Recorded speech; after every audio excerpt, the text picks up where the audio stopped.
මේකෙන් අපි කරියක් හදමු. වෙන්න හදනවා වගේ. හා. ගෝවා පැටිකද කපන්නේ? ඔව් පැටිය. මම සර්ච් කරලා බලුවා. මේකේ Ivy goat කියලා කියන්නේ. ඔව් නේද? Ivy goat කියලා කියනවා මේකට. ඉංග්‍රීසි වලින්. ඉංග්‍රීසි වලින් ඔව්. ඉදි වලින් කරි එකක් හදලා කොළ වලින් අපි කතුරු මුංග තෙල් දානවා වගේ තෙල් දානවා. කොණ්ඩු කෑලි දෙකක් දාගන්න. ලුණු ටික දාගන්න. ගාක් කරවෙන්න ඕනේ නැහැ.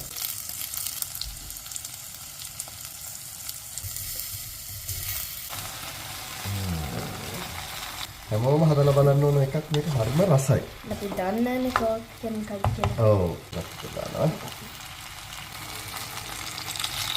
මේක මොන හැදෙන්න තියලා අපි කොළ ටික හදාගන්න පටන් ගමු. ඒකටම දාගමු. ඒක බැදේ. ඕන ටික දාගමු. කොපින් ටිකක් දාගන්න පුළුවන් ඒක. එතනම ටිකක් ඒකට දාගන්නවා.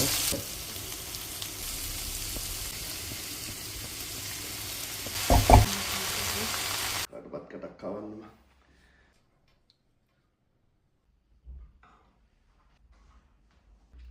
නෑ ඔක්කොම දෙක හොඳටම සෙට් වෙනවා. ඇත්ත? හොඳටම හරිද?